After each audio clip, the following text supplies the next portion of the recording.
Good evening. You're listening to the Extreme Movie Show. I'm your host, Rob, here with Professor Pixel. We are covering Twin Peaks Season 2, Episode 14 of that hit ABC TV show that right now we're in the doldrums trying to fight our way out of it because we think we see land, meaning the end of Season 2 and the end of what would be Twin Peaks overall until, of course, Showtime came along some 20 years later and did Season 3 of 18 episodes, which we'll get into after Fire Walk with Me. Pixel, I'd like to say, walk with me. Well, how well does one know Twin Peaks? Well, if you've been listening and you've been watching, you get that there's a lot of stuff going on here too. And we've had some crappy episodes, and we had a really great episode, actually, last one, surprisingly, that seemed to summon the strength of what had been missing, made Twin Peaks feel like it was good again. But here's the problem. You want to have two episodes in a row. And I'm kind of mixed on this episode. And all I'm going to start off with, there's a very old expression by friend of mine who's makes money playing chess, and he told me at a very young age when he was teaching me the game that pawns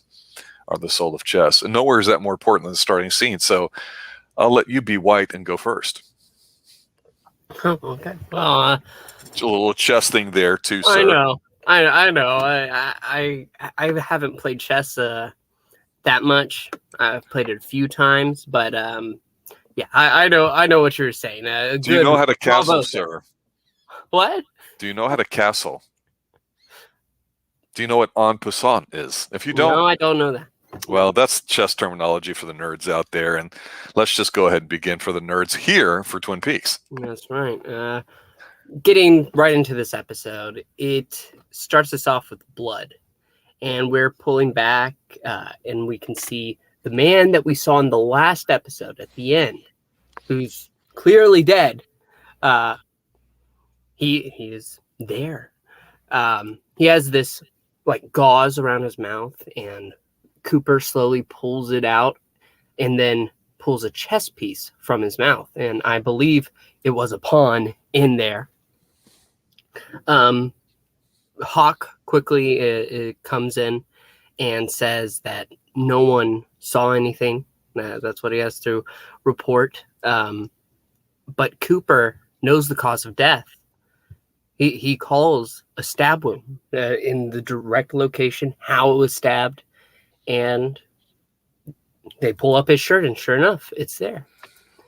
There's also no blood in the room, and Cooper explains the crime in detail because Windom Earle is behind it, and Windom Earle doesn't make mistakes. Everything he does is perfect, and there are no finger marks. There's nothing that can tie Windom Earle to this crime except what Cooper knows. Yeah, I think I had mentioned before that the one loose end to me was who shot Cooper, and now I'm going, well, is it supposed to be Windom Earle? We know Windom Earle is his partner, aka mentor that he worked with, and started boning his woman. I don't remember if it was his wife or not, and that caused lots of problems there too. So he unnecessarily felt guilty boning Audrey or whatever. It's a black pawn, sir. So it's, I don't know if there's any significance to that, but obviously the motif of chess will be readily apparent here on out too. But what I liked about the scene here is you got the doctor back in here. It's at night because remember we had that real bad storm, and we have this explanation of how it's all connected to the storm, the lights going out and the power. What were you going to say? Wait, it's a black pawn? Yes. That doesn't make a lot of sense because if you think about it, I believe Windom Earle was supposed to be making the first move. And well, it does make sense in chess terms because if you go first as white, your job as black is to equalize because you can't take advantage. It's much like fencing. You and I could be fencing with our foils, and I can't just go at you blindly and try to poke you with it where we touch. That's what touche means. And, I have to, let's just say I have to, if you were coming at me and I was standing there, you have what's basically, if you think of it as right away, I have to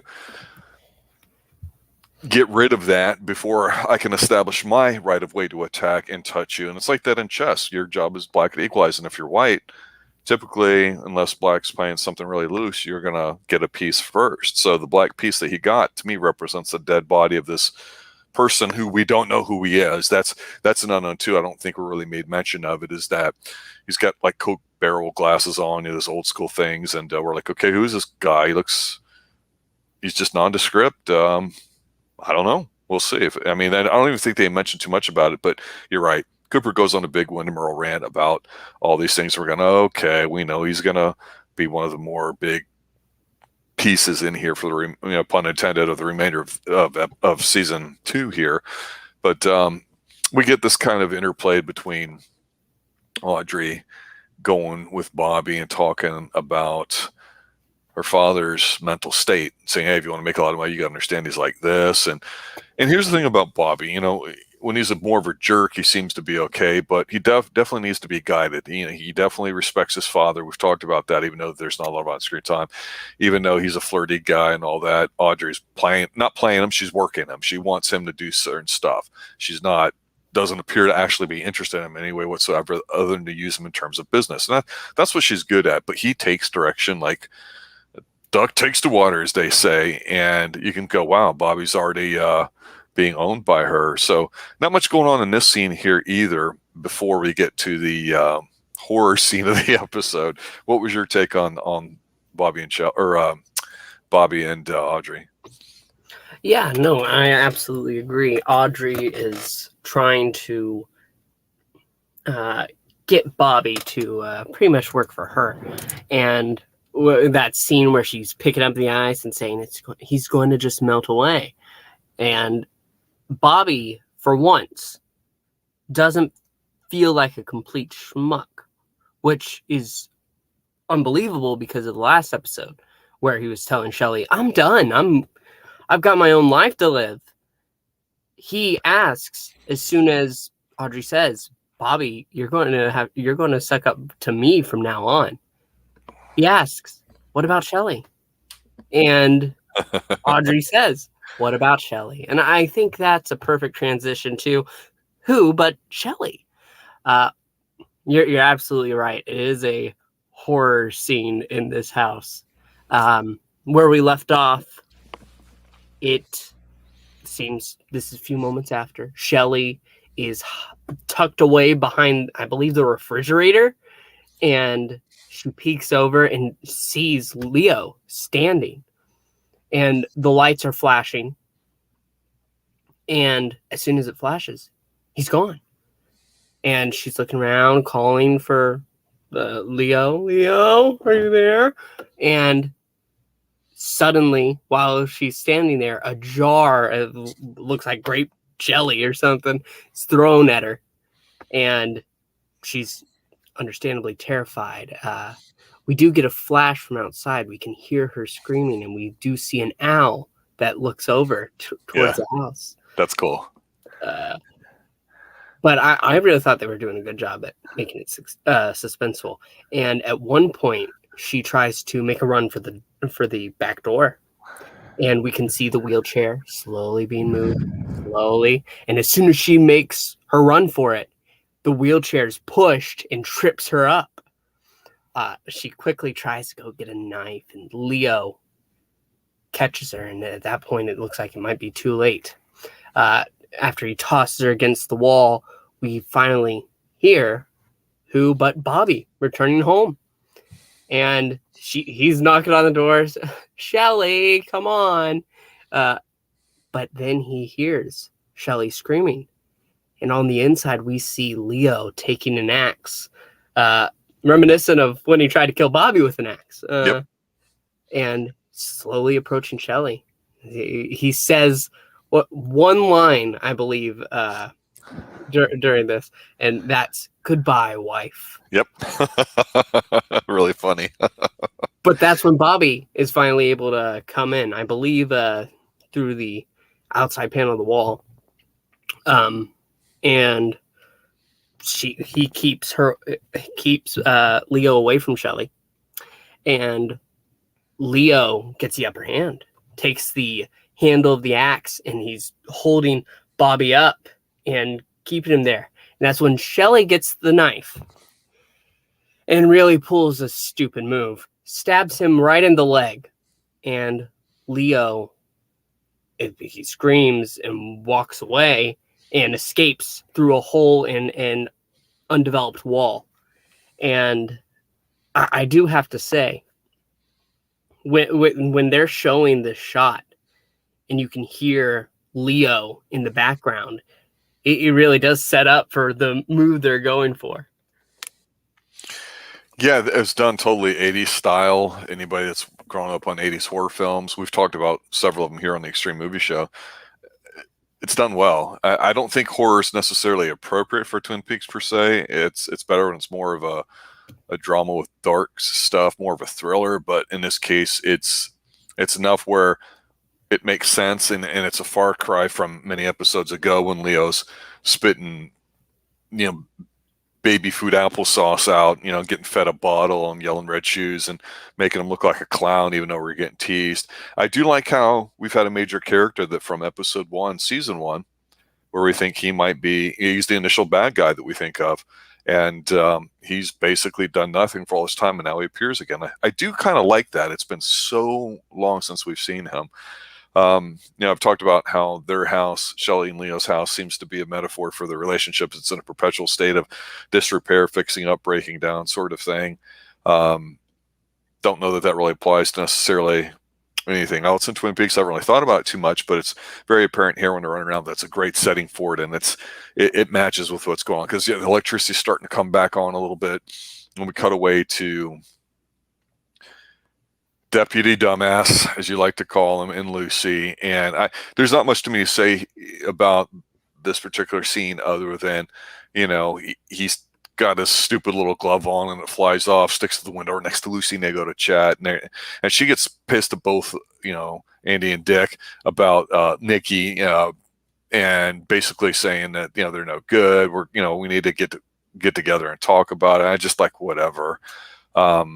So yeah, I agree with you. The horse scene was good. The Andy scene with Lucy's not. Then we get Bobby meeting a rather pedestrian, average-looking dude that is the husband, it seems like, of the femme fatale blonde, and his name's Jeff. And what I like about Jeff is he's balding. He's not ugly, but he's just older. He's not a dick. He's not a douchebag. He's not a dude bro. He's not a Wall Street guy. He's not a yup. He's not none of these kinds of things. He just seems like an okay guy. Not quite nice, but okay. And it's like, I was a little thrown off by that, because you're expecting the way Evelyn's plotting and scheming to have him whacked somehow, using James as a vessel for this act, that there might be a reason for it, despite the alleged abuse and everything else there too. With the amount of boning James has been doing lately, we know he's emotionally attached. And for some reason, I thought this was kind of neat, because, they go to meet, he goes to take the car out, and he's nice to James. He's not like, who is he? What are you doing here? None of that at all. And what's even more incredible, because we do have to talk fashion a little bit when it's appropriate, he has got one of the very first early on, and again, this is like 1990, so Michael Jordan had hit his peak in terms of the NBA, which barely survived the decade of the 80s, the best decade of all time. And they anointed Michael Jordan as the guy that would bring the league going into the 90s. And they hadn't won a title yet, but he's got the first Nike Jumpman tracksuit special going on too. And we love tracksuit specials here on the Xtreme Movie Show. We always like to point out Chuck Norris has tons of them and everywhere else. But we get to see Evelyn, a nice little zoom-in shot of her almost looking slightly crestfallen as we hear a car crash before it quickly cuts over to a different scene. So what did you think about this? Well, no, in this scene, I was absolutely expecting someone a lot worse. And, we don't get to see him actually doing any of the things she claims. So right. We have to wonder if she's just killing him just because we know that her quote unquote brother isn't exactly her brother. So exactly. But there's one scene you missed that was important. It was right before Deputy Dumbass was telling Lucy about Nikki, and Nikki was like, "Oh, you and Dick are fools." And that is in the office after the body's being pulled out. Dale is cleared of all charges at this point. He tells Harry, but the suspension stands, and Harry's saying that, well, you're still my deputy, and if you want this case that we have now, you can have it. And that's when Hawk comes in and says the best line. There's a reason why Hank Jennings wasn't able to make the buy, because he claims he was hit by a bus. That alone, that made my day. Yeah, I did skip the bromance there too. It didn't really matter to me too much. It's like a plot kind of thing to it, but it was significant in its own space. I'm a little frustrated at this point because we're about, almost halfway through this episode, and I'm like, it's better than some of the previous episodes, certainly not as good as the last one to me, and some of the silly stuff that we talked about that we've tolerated, we get it here, and it's like we have this great terror scene and a nice little introduction about Windom Earle. Not really an introduction, but a continuation. We know it's a deep dive. He's going to be more important. Then we get Ed sitting at the Double R Diner, and he's sitting there and he's getting a plate of food brought to him, and he's making gaga eyes on there, and they look so sweet and nice, and it's not a bad scene, but it's just...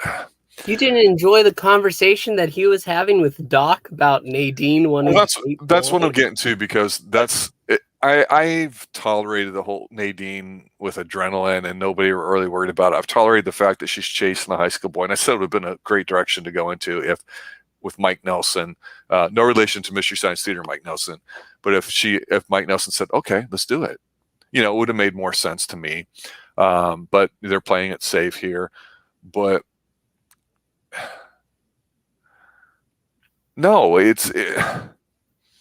I don't know. It's just not working for me. This whole scene feels forced. It doesn't do anything. I've kind of liked Ed. I just, no, I can't, And then what's even worse is the scene right after that is kind of similar to me too, because you get Evelyn going to the room with Bobby, and she's like, why are you leaving? And blah blah blah, and he's all whatever, and his acting in here is always bad. He's not good when he gets emotionally animated, let's say. He's better more as the sullen guy. Remember the song Just You that made us both want to puke? I don't recall if that's in this episode, but it might be. I wrote it down on my notes somewhere, and I got so mad at it I just threw the paper away. But not yet, he's like, not yet. Well, yeah, but he's like, yeah, I'm going to leave or whatever. So we don't really know what's going on with them. So it's two drab scenes that just don't do it for me at all. So here's what I'm going to say. The Ed and Doc scene, yeah, it is really stupid. Nadine should be put in a mental hospital at this point. Yeah. But there's a mention of Donna, and Ed explains that, oh, well, she's going to find James. And then after they joke about the woes of parenting and Ed understanding, Doc goes away and Norma comes over and says the next best line, that apparently Hank is in the hospital, and says a tree fell on him. And Ed tells the truth, that it was Nadine coming in and saving the day. Redwood, because she's red-haired, and it's a popular tree from where they're at. I'm like, there are. I will agree with you. There are points to it, but sometimes emotionally, I feel how a scene is going, I kind of tune off, and that's the disappointing thing with some of these episodes here too. Because, okay, Hank, I'm not sure what his purpose was supposed to be. Not that everybody has to have it or be important, but they do mention how, okay, well, he violated parole, so he's going to be gone, and they make plans to go make Sweet Whoopi, which is nice. It's great. Doesn't solve anything about Nadine, so I just it's not moving forward, even though Hank's allegedly now not going to be in a picture, at least as it appears to be from what they're discussing. And it looks like they're making plans to move forward, because you still have the issue of Nadine, and Nadine's arc has been ignored. And so that's why I think it's a bad scene, because you go forward, you go backwards, but you go somewhere with it. You don't split off, possibly this and that. I always think that takes the focus away from the intent of the scene. So what's the intent here? To basically say Hank's not here? Okay, great. That's easy dialogue. Is it for them to get more emotionally attached? Yeah, okay, we know that they're high school sweethearts and they were like it, and then they stopped because of Nadine, and then we saw how he felt guilty that he was with her, and then she had to change, and then he's like, oh my God, now she's a sex fiend, and but zero issues with her pursuing high school boys and like you said, all the stuff that she's doing. So like I say, the scene just did not work for me. Yeah, that's fair. But I do feel like there's an important part of the scene, and that's where Ed talks about them getting a cabin, and Nadine says, or sorry, not Nadine, Norma says, but people will know, and Ed says that he doesn't care anymore, and we're going to see where that goes to, how far that stretches out, but we're going to have to wait and see. But I feel like the next scene, the scene after these two, is truly good. And it's an info dump scene, which we're getting used to. Mm-hmm. And this is where Dale comes in, and he's by a chessboard and tells the story of Windom Earle. Says that Earle was his partner. Everything he knew about the law was thanks to him. That they played chess together every day for years, and Windom Earle always won. He explains the woman named Caroline, Windom Earle's wife, that he fell in love with, and one night he failed to protect her, and she died in his arms. And Dale explains that he thinks that the reason why she was killed was because she saw the murder that Windom Earle first committed, and then before he believes Windom Earle committed the murder of his wife. And the final thing I'll say is that the transition through the woods after this scene is really nice. Yeah, I agree with you totally.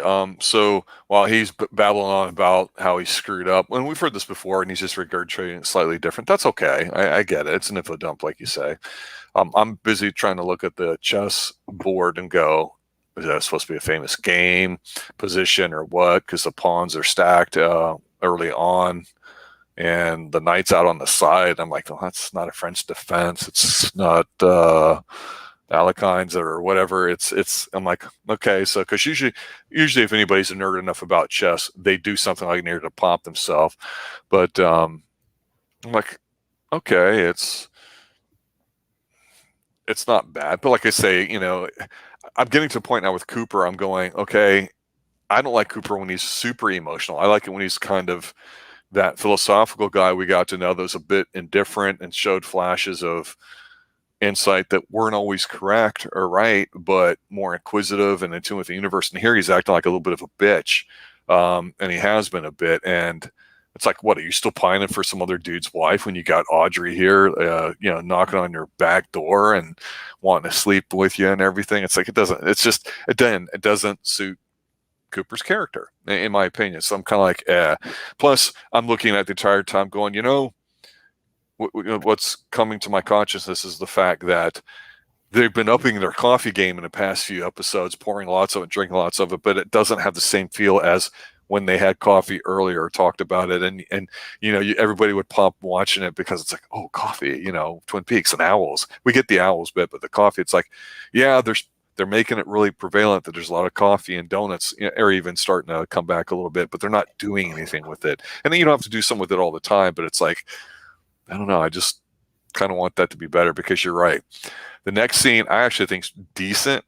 The transition to outside is beautiful, but we're at that diner, where Bobby had first met Evelyn, and now Audrey's there, and of course Audrey gets lied to because Donna, excuse me, lying to him about where he's going, like, oh, he ran off to Mexico on his bike and stuff, and of course they have this little bitchy kind of staring contest to it, and I'm looking at both of them going, this blonde's attractive, Audrey's kind of attractive too, but it's like Donna, I keep saying Audrey, but I like how they're both looking at each other, and right behind your eyes is the ringer. I'm gonna, he's my man. It's my property, and they're not at the point where that he's so good that they want to share him.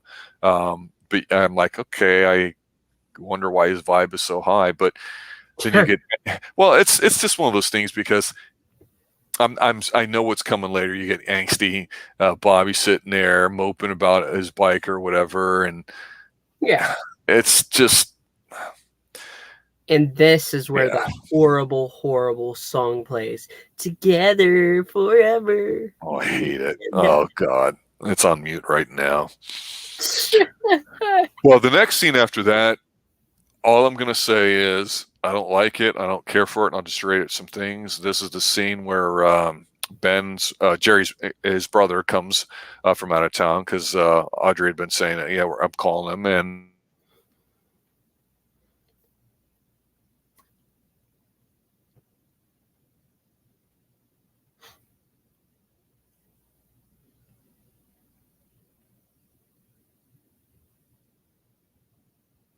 You there? And he's doing stuff, and I don't think his whole little fall from grace mentally and all that too. I've said before, makes zero sense.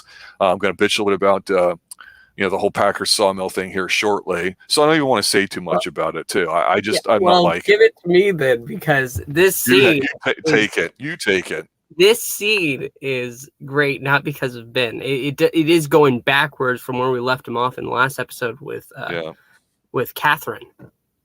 But the great thing about this scene is where Ben is looking over the battle, and Jerry walks in with Audrey behind him, and Jerry says, "Ben," and Jacoby is sitting in this chair in the corner, and he sits up. He's like, he prefers to be called General. That's stupid. Jacoby's loving it. He is absolutely loving it, and that's what makes. I get it, but it's like, where's he been? He's got nothing to do except make us not take Ben's fall from grace serious. Well, Audrey mentioned in the last episode that today was the day that Jacoby was coming over, and he's just looking over what Ben is doing, and Jerry is pretty much saying, "Is this healthy?"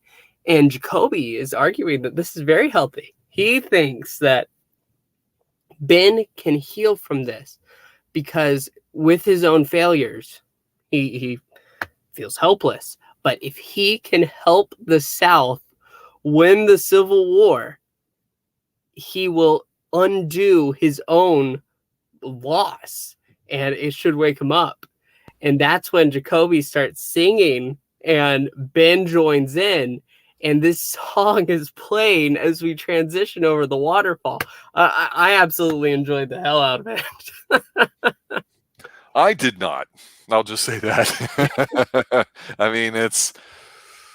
Yeah. Sometimes you have to have fun, I feel. And this was a really fun scene. Jacoby, this is my favorite scene of the entire series that has Jacoby. Huh. Well, I'm happy for you, and I'm happy for others that feel the same way you do. Let's just say that. Thank you. So, where does that take us next? Well, from there, through the transition, we go to the Major. He stumbles into the sheriff's station and collapses. And this is really the stupid part of this entire episode. Lucy sees the man collapse, and rather than immediately go over and see if something's wrong, she was putting on her makeup. So she looks into the mirror and finishes. But very quickly, we go into the sheriff's office, and Harry asks what happened. And the Major answers. He says that he believed that the Air Force, that their intentions with White Lodge were pure initially, but now he doesn't believe that.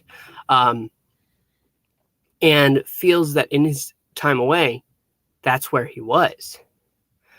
He goes from there to say that he is going to go now, but he will return, and if he's needed, he's going to be in the shadows.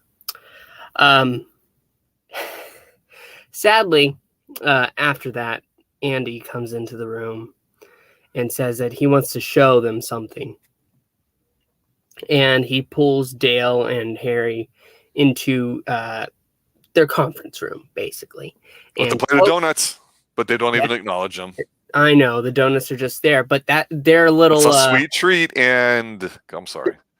They're a little busy hungering for a different kind of treat. As we see the widow Lana sitting there, Jacoby behind her, explaining that that Lana, there's absolutely nothing wrong, no curse or anything like that.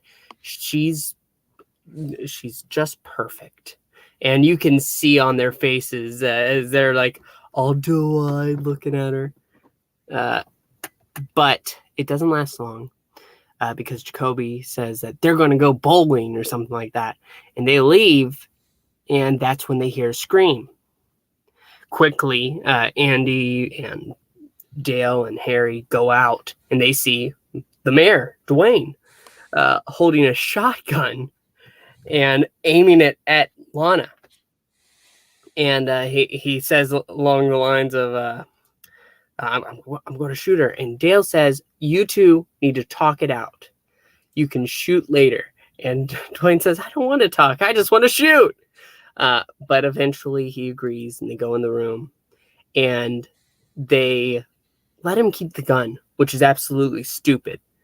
They put the two in the conference room and close the door, leaving him with the gun talking to her. And Andy asks, what should they do? And Dale says, we wait. And the brilliant thing about this right here is that this is where the commercial break would be, because it fades to black and it comes back and they're still waiting. Another horrible scene. Another horrible scene. Absolutely horrible. Horrible. Yeah. So, okay. Like I say, with the coffee, the donuts thing just kind of rubbed it in or whatever. Briggs, I don't know why he's collapsing or anything like that. He just walks in there collapsing. And to your point, it's stupid right off the bat because she's too busy with her makeup, having two men that she doesn't feel are important enough to be fathers. And it's just a dumb angle. She's not the Lucy we like. She's the bitchy Lucy, whatever. So I don't get it. It's not consistent intellectually through it right off the bat. Like you say, it's dumb because she doesn't try to help her nothing.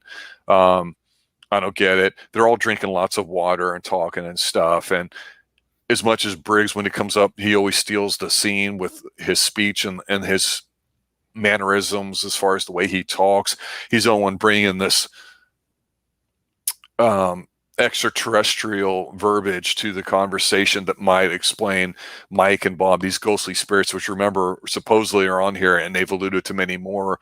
And it seems like, okay, this is the logical, intellectual way of maybe describing what might be happening out in the woods with the White Lodge and Black Lodge. And you know what? It sounds great. And even though it's far-fetched and kind of stupid and all that, in the world of Twin Peaks, it works or does work when they don't put stupidity in front or afterwards with it, when it gets a chance to marinate and all that. And remember, this is a guy that got abducted somehow by a flashlight, came back after looking like he was sitting down in a rope chair covered with vines, like he's some sort of god or I don't know what.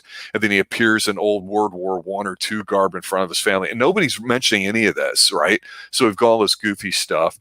And then to your point, to add on to it, because the scene's really kind of a continuation when you got into the room. Okay, it's nice that the like I say, the donuts are the sweet treat, but of course the sweet surprise is this young woman, and she's borderline hot because she's really not that good looking, but she's kind of hot because she's young and she's ripe and she is kind of sultry. She's got that going for her, and it's explained in here that, oh well, this is what explains all the issues with her. She just has an extremely high sex drive, and what the exact wording would be something along the lines of, now what she does in fact possess is a heightened sexual drive and a working knowledge of technique, anatomy, and touch in the skill. And it's just, it goes on, and it's like, okay, and you're going to go bowling. Okay, if a woman like that in the prime of her life could have any man, whether he's old and got a ton of money, like she's going to do the Black Widow thing, you get it. You understand it. You might not like it. People might go, that's not right. That's whatever. But that's reality, right? I don't have a problem with that. I've said to you before that the whole angle with her, not even her, but the two brothers fighting each other when one of them's the mayor and all that. Could have been cool if we were emotionally invested in, which they didn't bother doing at all, even though we met them after not going day by day, episode by episode, around episode 3 or 4 here in season 2. And I just look at the mayor here and I'm getting a Hal Holbrook vibe from him. And while Hal Holbrook in this role would have been a great thing, this guy is not. And yeah, it's a cute line. You take the gun, you can talk first, but you can always shoot later. It's dumb. It's beyond farcical. It really ruins everything. And this whole episode is, like I say, there's 1 or 2 parts in it that seem like they're okay or could start working if the editing was on point here. But they decided to get dumb and stupid because you're right. After the dissolve and coming back to the same thing too, we get the scene of her sitting on the mayor's lap, and he's got tons of the red kissy marks all over his face. And they've said that they've decided that they're going to adopt a child, and they walk off. And it's like, why even bring her back? What is the effing point? There is no point. There's no point to the 2 characters, the one that died with sex and the other one, other than give them something to do. Why even introduce them if they're not going to be inherent to Twin Peaks? It's not. It's filler. It doesn't do anything. It's non sequitur. It's offensive, and you can have superfluous stuff in there as long as it's kind of good and done well. But you can't be silly with it and dumb because you're insulting the audience to it. And that's how I feel about it. I feel quite strongly about it. And then you get the next scene, which is even just as bad and really worse, because you get. This angle can just go away as far as I'm concerned. You do get a nice transition shot of the totem pole and the setting sun or whatever. And you get Pete and you get Catherine in there. She comes in and it's like back to bitchy Catherine, which I like. Whereas before it seemed like you thought that they had somewhat kind of reconciled. No, doesn't feel that way here. And it just is awful. You end up meeting in the study of the room the original husband of Josie, who she thought was dead because she apparently was wanting to try to kill him because that's what she does and that's why she ran from Seattle and all. I don't give a damn about any of this. So I'm just going to not say anything because it sucks start to finish, and that's it. It's awful. It's horrible. The plot is revealed, and the good part about the enjoyable part of this scene is actually after Andrew finishes revealing that, they were trying to arrange my death, blah, blah, blah. And that's going back to the lodge all of a sudden. And a gloved hand shakes the bell, and Thomas Eckert is there. Yep. And we don't get to actually see him. We see him standing in front of the fire, and the fire in his sunglasses, which I didn't think was insulting. We had insulting 2 episodes ago with Little Nicky as the devil in a ball, but this wasn't insulting. I knew what they were going for here. And you're right, though. I'm past the point of really caring about it. And it's David Warner. Yeah. So everyone kind of pops and go, he's the guy that brings a little weight to the role. Yeah. But you're right. It does feel loose. And sadly, it keeps going because we go back to the sheriff's station after transitioning with the waterfall again. I do love it. Is beautiful. It's at dark too. Yeah. Yeah, that transition is great. And it's to the doctor arriving at the sheriff's station with Lucy, and they immediately call for Andy, saying, "Get in here."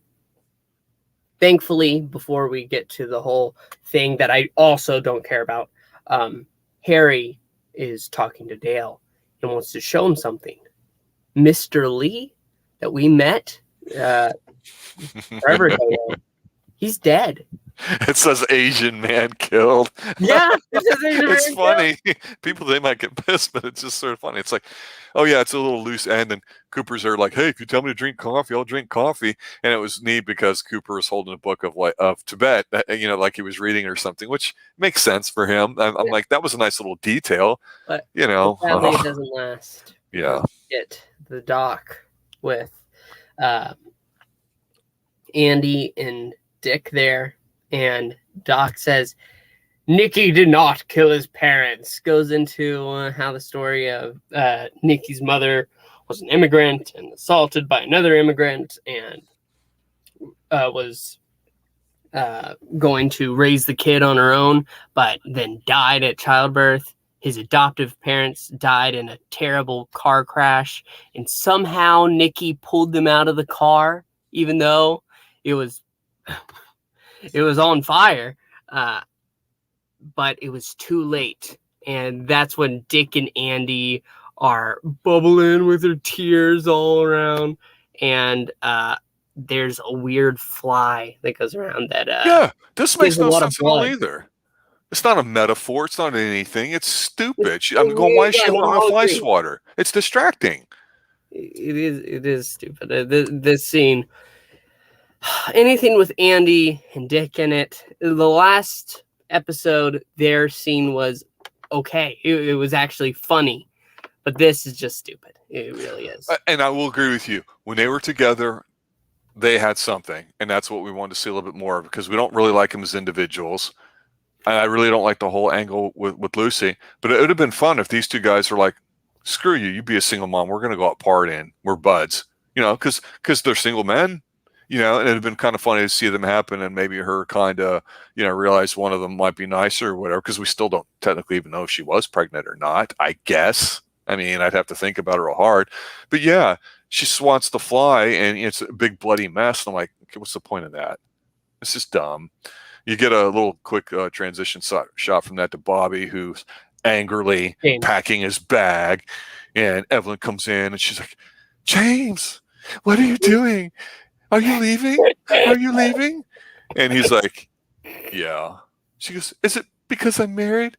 I love you. And I've never said that to anybody in my life. I love you.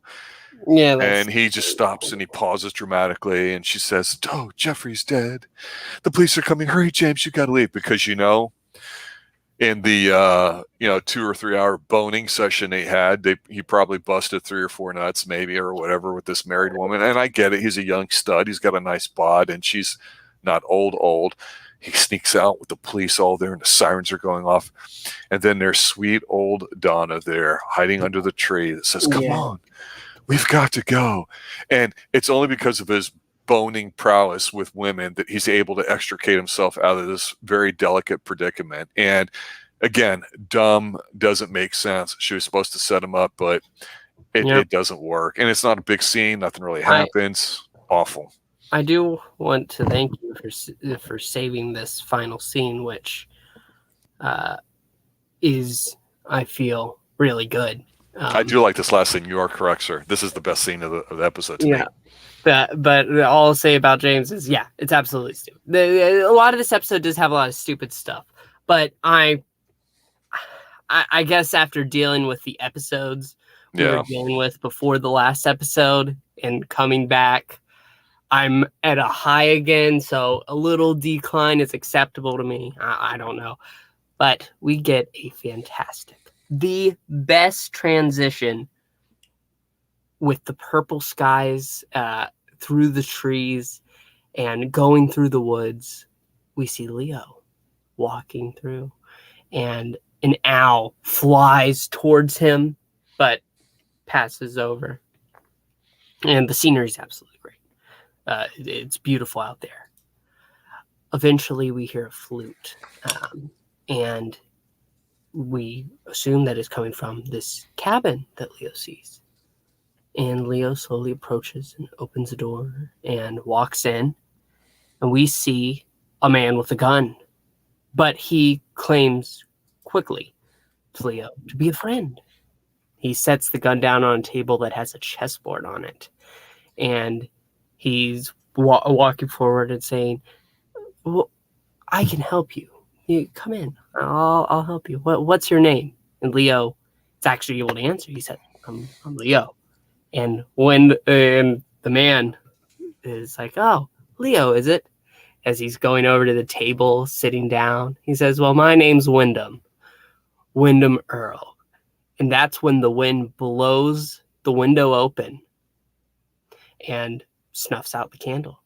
And that's where this episode ends. Yeah. Great way to end It's a great way to end the episode. You're emphasizing a character. It's a great way to meet. You're left on a high.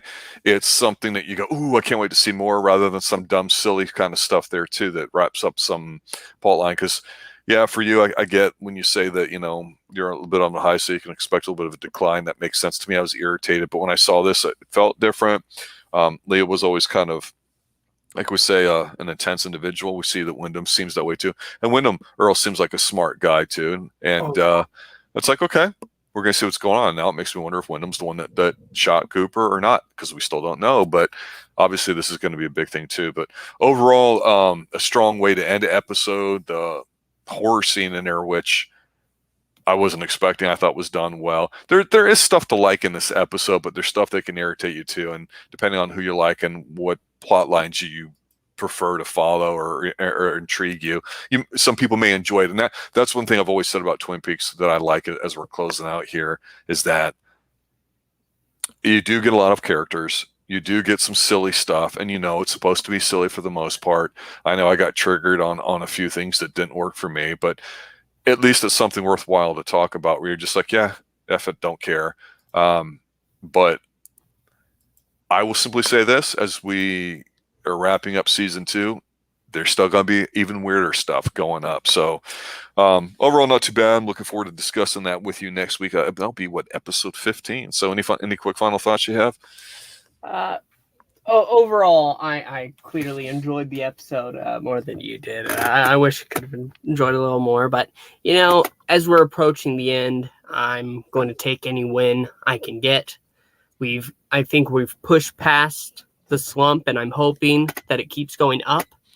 I know we went down a little bit this episode with some scenes, but it wasn't enough to make me feel horrible like I did 2 episodes ago.